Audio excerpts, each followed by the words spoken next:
The Baal Teshuva movement is a description of the return of secular Jews to religious Judaism. The term Baal Teshuva is from the Talmud, literally meaning master of repentance. The term is used to refer to a worldwide phenomenon among the Jewish people. It is distinct from the Jewish renewal movement, which is not orthodox. It began during the mid-20th century, when large numbers of previously highly assimilated Jews chose to move in the direction of practicing Judaism. The spiritual and religious journey of those involved has brought them to become involved with all the Jewish denominations. The most far-reaching stage being when they choose to follow Orthodox Judaism and its branches such as Haredi Judaism and Hasidic Judaism. This movement has continued unabated until the present time and has been noted by scholars who have written articles and books about its significance to modern Jewish history. In response to this movement among the Jewish people, there has been a corresponding response from the various Jewish denominations and rabbis, particularly from Orthodox Judaism, which calls its response Kiruv or Kiruv Richokim or Keruv. The terms Baal Teshuva and Kiruv are often linked together, indicating that the subject about either Jews returning to traditional Judaism or the efforts and responses to it. Increased Reform Judaism outreach and Conservative Judaism outreach has propelled the movement. In addition to the growing movement of post-denominationalist Judaism, the Baal Teshuva movement has taken place wherever Jews live and in many different places under all sorts of varying circumstances. The Baal Teshuva movement, returnees to traditional Jewish observance, is one of the most startling phenomena of Jewish life in the past 20 years. New York reports. The people making this sweeping change in their life grew up in a secular world. They went to good colleges and got excellent jobs. They didn't become Orthodox because they were afraid, or because they needed a militaristic set of commands for living their lives. They chose Orthodoxy because it satisfied their need for intellectual stimulation and emotional security. Therefore, the Baal Teshuva movement, as a modern version of previous Jewish, national, and international movements, cuts across all cultures, continents, and communities. The Jews of the former USSR have little in common with American hippies, and Israelis have little in common with South African or Australian Jews, but in all those countries and the Jewish centers there are Baal Teshuva communities that keep on sprouting up at all levels, in all professions and walks of life. The Baal Teshuva movement and the events it encompasses received the attention of President Ronald Reagan in a speech to the B'nai B'rith in 1984, who quoted from the writings of Irving Kristol. Now, there's one final aspect of our national renewal that I must mention: the return that millions of Americans are making to faith. Faith as a source of strength, comfort, and meaning. This new spiritual awareness extends to people of all religions and all beliefs. Irving Kristol has written, "The quest for a religious identity is, in the post-war world, a general phenomenon, experienced by Jews, Christians, and Muslims alike. It does not seem, moreover, to be a passing phenomenon, but rather derives from an authentic crisis, a moral and spiritual crisis as well as a crisis in Western, liberal secular thought, in our country." Kristol asserts, ever since the Holocaust and the emergence of the State of Israel, American Jews have been reaching toward a more explicit and meaningful Jewish identity. And according to Rabbi Seymour Siegel of the Jewish Theological Seminary, this trend among American Jews is illustrated by a growing interest in Jewish history and the Hebrew language, and by the rise of, and I hope I get this right, Baal Teshuva movement, a powerful movement of Jews, young and old, Orthodox, conservative, and Reformed, returning to the ancient ways of the faith. As Americans of different religions find new meaningfulness in their beliefs, we do so together, returning together to the bedrock values of family, hard work, and faith in the same loving and almighty God. And as we welcome this rebirth of faith, we must even more fervently attack ugly intolerance. We have no place for haters in America. Origins as a movement. in the United States appearing as an identifiable movement in the 1960s. A growing number of young Jews who had previously been raised in non-religious homes in the United States started to develop a strong interest in becoming a part of observant Judaism. Many of these people, in contrast to sociological expectations, became attracted to observant Judaism within Orthodoxy. Rabbi Yosef Blau, the Mashgiach Rushani of Yeshiva University, has noted, a Baal Teshuva movement has emerged with a significant number of Jews from non-traditional homes returning to the observance of grandparents and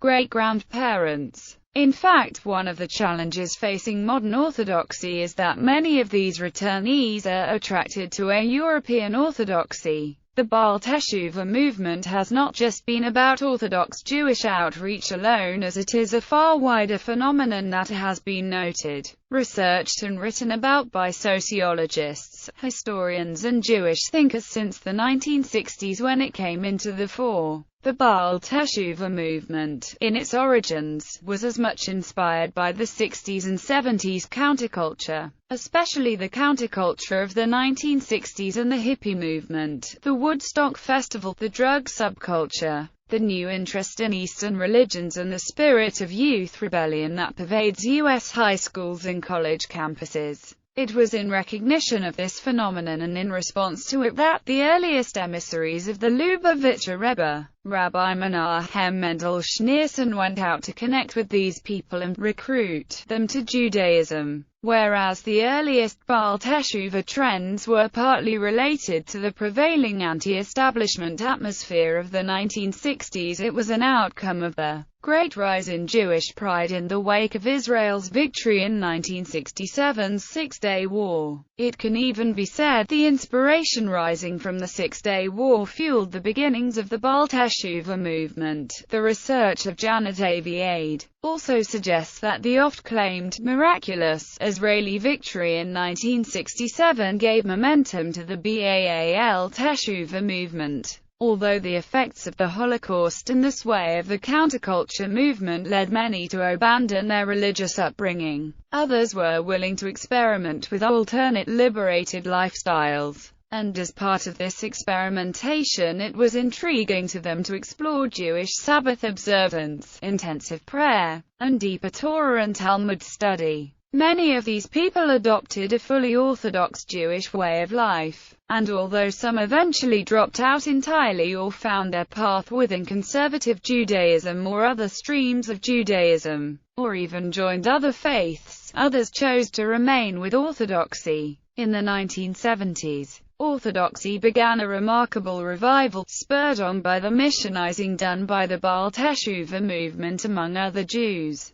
Lubavitch sent emissaries to hundreds of Jewish communities around the country and the world. Among the non-Orthodox, the Reform movement grew, which was due in large measure to the joining of many intermarried couples. In the former Soviet Union, the Baal Teshuva movement also appeared in the former Soviet Union, which at that time had almost completely secularized its Jewish population. The rise of Jewish pride came in response to the growth of the State of Israel, in reaction to the USSR's pro-Arab and anti-Zionist policies, and in reaction to USSR's anti-Semitism. The Israeli victory of the Six-Day War in 1967 ignited the pride of Jews in the Soviet Union, particularly in Russia. Suddenly there were hundreds of thousands of Jews wanting to go to Israel, although they dared not express their desire too openly. Several thousand applied for exit visas to Israel and were instantly ostracized by government organizations including the KGB. Many hundreds became refuseniks, willing to suffer jail time to demonstrate their newfound longing for Zion. In the middle of this there arose a new interest in learning about and practicing Judaism, an urge that the communist government had long attempted to stamp out.